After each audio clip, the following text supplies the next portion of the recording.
नमस्कार विद्यार्थी मित्रांनो, MPSC ट्रिक्स या यूट्यूब चॅनलवर तुमचं स्वागत. मी अजय कुमार गोसावी. आज आपण भारतीय राज्यघटना या टॉपिकवर 20 महत्त्वाचे प्रश्न बघणार आहोत. त्या प्रश्नाचं संदर्भ असे स्पष्टीकरण तुम्हाला या ठिकाणी पाहायला मिळेल. दुसरं म्हणजे तुम्ही जर माझ्या यूट्यूब चॅनलला सबस्क्राईब केलं नसेल तर ते नक्की करा. सबस्क्राईब केल्यानंतर समोर जे बेल आयकॉन दिसते त्याच्यावर क्लिक करा. वेळ न दौडता आपण लेक्चर सुरू करणार आहोत, पण तत्पूर्वी एक महत्त्वाची अपडेट ती म्हणजे तुम्ही जर आपला अँड्रॉइड ॲप डाउनलोड केलं असेल तर ते नक्की करा. MPSC tricks bye Ajay Kumar असं गुगल प्ले स्टोअरवरून ते ॲप्लिकेशन तुम्ही डाउनलोड करू शकता किंवा त्या ॲप्लिकेशनची लिंक डिस्क्रिप्शन बॉक्समध्ये तुम्हाला पाहायला मिळेल. तिथून तुम्ही ते डाउनलोड करा. या ठिकाणी वेगवेगळे कोर्सेस खूप कमी किमतीमध्ये तुम्हाला त्या ठिकाणी उपलब्ध होतील. त्याचप्रमाणे चालू घडामोडीचे महत्त्वाचे कोर्सेससुद्धा या ठिकाणी उपलब्ध आहेत. तर हे ॲप्लिकेशन नक्की डाउनलोड करा आणि जास्तीत जास्त तुमच्या मित्रांना शेअर करा. ठीक आहे. बरोबर नाही ते ओळखा. चुकीचं विधान कोणतं ते ओळखायला सांगितलेलं आहे. ठीक आहे. पहिलं विधान आहे, संसद घटनादुरुस्तीच्या पद्धतीमध्ये बदल करू शकतं. घटनादुरुस्ती बदल करणं, यस डेफिनेटली बरोबर आहे. संसद बदल करू शकतं. संसद मूलभूत हक्कामध्ये बदल करू शकतं. मूलभूत हक्कामध्ये बदल करू शकतं, पण फक्त बेसिक स्ट्रक्चर ऑफ कॉन्स्टिट्यूशनला धक्का लावू शकत नाही. ओके, त्याच्यामुळे हे बदल करू शकतं का, तर यस. घटनादुरुस्तीचा पुढाकार केवळ लोकसभेला घेता येतो. म्हणजे एखादी घटनादुरुस्ती करायची असेल तर त्याचा पुढाकार फक्त लोकसभेला आहे का, नाही. लोकसभेच्या सोबतच राज्यसभेला सुद्धा घटनादुरुस्तीचा पुढाकार घेता येतो. त्याच्यामुळे तिसरं विधान चुकीचं आहे. चौथं विधान आहे, भारतात अशी प्रथा आहे की मंत्रिमंडळाचा राजीनामा बरोबर महान्यायवादी देखील राजीनामा देतात. प्रथा आहे असं म्हटलंय, डेफिनेटली आहे की सरकार बदललं, मंत्रिमंडळ गेलं की नवीन महान्यायवादी त्या ठिकाणी नियुक्त होतो. जुना न्यायवादी त्या ठिकाणी राजीनामा देतात. दुसरा मुद्दा, घटनादुरुस्ती विधेयकाला मंजुरी देणं राष्ट्रपतीवर बंधनकारक असतं. म्हणजे हे घटनादुरुस्ती विधेयक आहे, ठीक आहे, आणि याला मंजुरी देणं राष्ट्रपतीवर बंधनकारक आहे. असं कोणत्या घटनादुरुस्तीमध्ये सांगण्यात आले? घटनादुरुस्ती विधेयकाला मंजुरी देणं राष्ट्रपतीवर बंधनकारक असते असं कोणत्या घटनादुरुस्तीमध्ये सांगितलं? 24वी घटनादुरुस्ती किती सालाची आहे? 1971. हे लक्षात ठेवा. म्हणजे घटनादुरुस्ती विधेयकाला मंजुरी देणं राष्ट्रपतीवर बंधनकारक असते 24वी घटनादुरुस्ती 1971ची. पुढील प्रश्न आहे, जिल्हा नियोजन समिती भारतीय राज्यघटनेच्या कोणत्या अनुच्छेदा अन्वये निर्माण झालेली आहे? तुम्हाला काय म्हटले बघा, 243 ZB, ZC, ZD आणि ZE. याच्यामध्ये दोन लक्षात ठेवायचं. उत्तर याचं येतं पर्याय क्रमांक 3, जिल्हा नियोजन समिती 243 ZD. आणि ही जी आहे महानगर नियोजन समिती, ओके, नियोजन समिती ही कोणत्या कलमानुसार येते? 243 ZE. ओके, दोन्ही कलम कोणत्या घटनादुरुस्तीनुसार? 74वी घटनादुरुस्ती याच्यानुसार. आता महाराष्ट्राचा विचार करा. महाराष्ट्राची ही जी जिल्हा नियोजन समिती आहे, महाराष्ट्राची असणारी जी जिल्हा नियोजन समिती आहे, या समितीमध्ये कमीत कमी किती सदस्य आणि जास्तीत जास्त किती? याच्यामध्ये अट आहे 30 पेक्षा कमी नाही आणि 50 पेक्षा जास्त नाही, इतके सदस्य आहेत. महाराष्ट्राच्या जिल्हा नियोजन समितीमध्ये 30 पेक्षा कमी नाही, 50 पेक्षा जास्त नाही, इतके सदस्य असतात. ओके, हा मुद्दा लक्षात ठेवा. मग तिथं लोकसंख्येवर डिपेंड राहतं की 20 लाखापेक्षा अधिक जर लोकसंख्या नसेल त्या जिल्ह्याच्या बाबतीमध्ये 20 लाखाची, तर तिथं 30 सदस्य असतात. 20 लाख ते 30 लाख असेल तर 40, 30 लाखापेक्षा अधिक असेल तर 50 सदस्य असतात. हे तुम्हाला लक्षात ठेवा. ठीक आहे. पुढील प्रश्न आहे, अशोक मेहता समितीच्या शिफारशी संदर्भात कोणती विधाने असत्य आहेत ते ओळखा. अशोक मेहता ही समिती कधी स्थापन केली? 21 डिसेंबर 1977ला ही समिती स्थापन करण्यात आली होती. पंचायत राज किंवा राष्ट्रीय स्तरावरची मूल्यमापन समिती असं म्हटलं जातं. कारण सुरुवातीला 1957ला बलवंतराय मेहता समिती स्थापन झाली. 1957ला बलवंतराय मेहता समिती स्थापन झाली आणि या समितीनं जे त्रिस्तरीय पंचायत राजचं स्ट्रक्चर सांगितलं होतं किंवा त्या ह्यानुसार मग राष्ट्रीय स्तरावरची मूल्यमापन काय आहे हे पाहण्यासाठी अशोक मेहता समिती 21 डिसेंबर 1977ला स्थापन झाली. यांनी अहवाल कधी दिला? 21 तारखेलाच दिलाय. फक्त 21 ऑगस्ट 1978ला अहवाल दिला. अशोक मेहता समितीनं आपला अहवाल कधी दिला? 21 ऑगस्ट 1978ला. आणि यांनी मग दिलेल्या शिफारसी बघा. अशोक मेहता समितीनं त्रिस्तरीय पंचायत राज व्यवस्थेची निर्मिती केली आहे का? नाही. अशोक मेहतानं काय सांगितलं होतं? द्विस्तरीय सांगितलं होतं, द्विस्तरीय. आणि यांनी याचं म्हणजे आता कोणत्या राज्यांनी याचा अंमल केला? कर्नाटक, पश्चिम बंगाल, आंध्र प्रदेश यातल्या बऱ्याचशा राज्यांनी याचा अंमल केलाय. न्यायपंचायतीची वेगळी व्यवस्था ठेवण्यात आली अशोक मेहता समितीचं, बरोबर आहे. जिल्हा परिषदेला जिल्हास्तरीय आर्थिक नियोजनासाठी जबाबदार ठरवण्यात आलं, हे सुद्धा बरोबर आहे. फक्त चुकीचं कुठं आहे? अशोक मेहता समिती म्हटलं द्विस्तरीय पंचायत राज हा घटक महत्वाचा, म्हणून या ठिकाणी फक्त पहिलं विधान काय आहे तुमचं? हे चुकीचं आहे. ठीक आहे. दुसरं महत्वाचं म्हणजे अशोक मेहता समिती म्हटलं की 2 विषय लक्षात ठेवायचे. एक आहे प्रौढ शिक्षण विषय, हा मुद्दा फक्त मी सांगतोय लक्षात घ्या. आणि दुसरा मुद्दा आहे सहकार. ठीक आहे. अशोक मेहता समितीनं काय सांगितलं? प्रौढ शिक्षण हा जो विषय आहे ना, हा कुणाकडे द्यावा? झेडपीकडं. कुणाकडे द्यावा? झेडपीकडं. म्हणजे प्रौढ शिक्षणाचा जो घटक आहे तो झेडपीकडे दिला जावा. आणि सहकार हा विषय कोणाकडे पाहिजे? तर झेडपीकडे नको असं सांगितले. म्हणजे हे एवढे 2 मुद्दे इथं तुम्हाला लक्षात ठेवायचे. अशोक मेहता समिती म्हटलं त्यांनी काय शिफारशीमध्ये काय होतं? प्रौढ शिक्षण हा विषय झेडपीकडं, पण सहकार विषय झेडपीकडं नको. ठीक आहे. पुढील प्रश्न आहे, सरनामा ही राज्यघटनेची ओळखपत्र आहे असं कोणी म्हटलं? सरनामा राज्यघटनेचं ओळखपत्र. हे तर तुम्ही बघा, ठाकूरदास बारगाव, के.एम. मुन्शी, हिदायतुल्ला, पालखीवाला. याचं उत्तर आहे पालखीवाला. ठीक आहे, पालखीवाला ओळखपत्र. पुढील प्रश्न आहे, 42वी घटना दुरुस्ती अधिनियम 1976 अन्वये खालीलपैकी कोणत्या नवीन मार्गदर्शक तत्वांचा मूळ सूचीमध्ये समावेश करण्यात आलेला नाही ते ओळखा. तुम्हाला दिले 42वी घटना दुरुस्ती. 42व्या घटना दुरुस्तीनं कोणती नवीन मार्गदर्शक तत्व ऍड करण्यात आली मूळ असणाऱ्या सूचीमध्ये असं म्हटलेलं आहे. आता आपण काय करूया, चौथ्या ऑप्शन पासून सुरुवात करू. पहिल्यांदा तुम्हाला समजलं पाहिजे 42व्या घटना दुरुस्तीनं कोणते कोणते घटक कोणत्या कोणत्या कलमामध्ये समाविष्ट केलेले आहेत. पहिला आहे सर्वांना समान न्यायाची हमी, गरिबांना मोफत कायदेविषयक सहाय्य केलं. 42व्या घटना दुरुस्तीनं ऍड केलं का? यस. कोणत्या कलमामध्ये केलं? कलम 39A मध्ये केलं. कलम 39A मध्ये केलं. ओके, म्हणजे हे केलेलं आहे. तुम्हाला विचारले काही समावेश केलेलं नाही 42व्या घटना दुरुस्तीनं, ते ओळखा. पुढचं बघा, कामगारांना व्यवस्थापनात सहभाग मिळावा यासाठी पावलं उचलणं. कोणत्या कलमामध्ये पाहायला मिळतं? भारतीय राज्यघटनेचं कलम 43 सब ऑप्शन्स ए मध्ये पाहायला मिळतं. हे सुद्धा कोणत्या घटना दुरुस्तीनं ऍड केलं? 42व्या घटना दुरुस्तीनंच ऍड केलं. म्हणजे हे सुद्धा ऍड केलेलं आहे. तिसरा मुद्दा, बालकांना निरोगी व मोकळ्या वातावरणात वाढण्याची व आपला विकास करण्याची संधी मिळावी. हे कोणत्या कलमामध्ये बघायला मिळतं? कलम 39F मध्ये बघायला मिळतं. आणि हे सुद्धा 42व्या घटना दुरुस्तीनं समावेश केलेलं आहे. म्हणजे हे तिन्ही मुद्दे 42व्या घटना दुरुस्तीनं त्यामध्ये समावेश केलेले.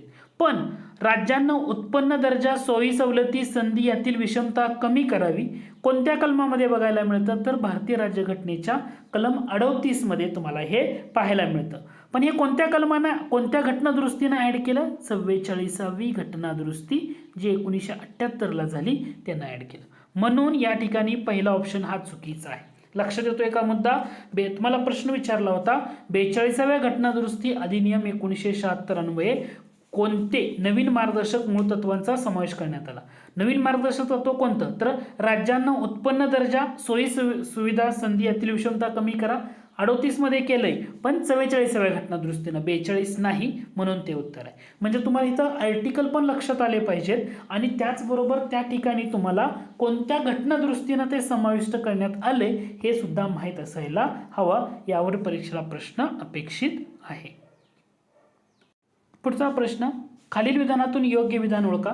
संपत्तीचा हक्क भाग 3 मध्ये जोपर्यंत होता तोपर्यंत त्याला मूलभूत हक्काचा दर्जा होता. बरोबर आहे. संपत्तीचा हक्क 44व्या घटना दुरुस्तीनं याला भाग 3 मधून वगळून भाग 16 मध्ये समाविष्ट केले, त्यामुळे याला संवैधानिक हक्क असं म्हणतात. आता हा कोणत्या हक्कामध्ये आला? भाग 12 मध्ये आला. कोणत्या हक्कामध्ये आलाय? भाग 12.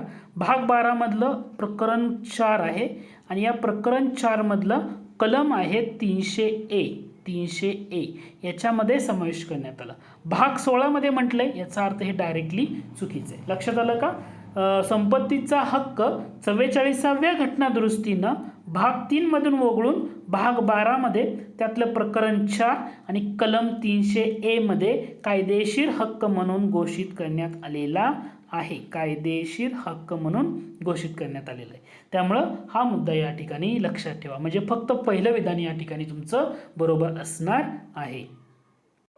पुढचा प्रश्न आहे, 4 विधानं दिली तर म्हटले कोणतं विधान बरोबर आहे ते ओळखा. पंचायत समिती मार्फत सरपंच समिती नेमली जाते. आता पंचायत समिती मार्फत सरपंच समिती नेमली जाते, विधान बरोबर आहे का? डेफिनेटली बरोबर आहे.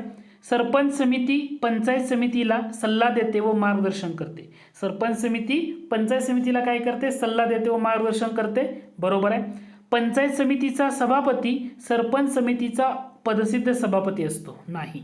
इथं लक्षात ठेवा, पंचायत समितीचा सभापती नसतो, तर पंचायत समितीचा जो उपसभापती असतो, पंचायत समितीचा उपसभापती जो असतो तर तो सरपंच समितीचा पदसिद्ध सभापती असतो. त्याच्यामुळे तिसरे विधान चुकीचं आहे. या ठिकाणी या सभापतीच्या ऐवजी उपसभापती असतं तर मग हे तुमचं विधान बरोबर ठरलं असतं. लक्षात आलं का? सरपंच समितीचा म्हटलं, ओके. सरपंच समितीचा पदसिद्ध सभापती कोण राहतो? पंचायत समितीचा जो उपसभापती असतो तो. विस्तार अधिकारी पंचायत समितीचा पदसिद्ध सचिव असतो, बरोबर आहे. याचा अर्थ फक्त 3 चुकीचं आहे. 3 चुकीचं आहे, 1 2 4 बरोबर आहे. पर्याय क्रमांक 3 हे तुमचं अचूक उत्तर या ठिकाणी असायला पाहिजे. आता दुसरा मुद्दा, या सरपंच समितीची, ठीक आहे, सरपंच समिती आहे. या सरपंच समितीची स्थापना कोणत्या समितीच्या शिफारशीनुसार झाली? तर हिचं उत्तर आहे ल ना बोंगीरवार समिती. ल ना बोंगीरवार समितीच्या शिफारशीनुसार सरपंच समितीची स्थापना झाली. सरपंच समितीमध्ये एकूण किती सरपंच असतात? ग्रामपंचायतीचे सदस्य असतात. तर या समितीमध्ये 15 ग्रामपंचायतीचे सरपंच यामध्ये सदस्य असतात.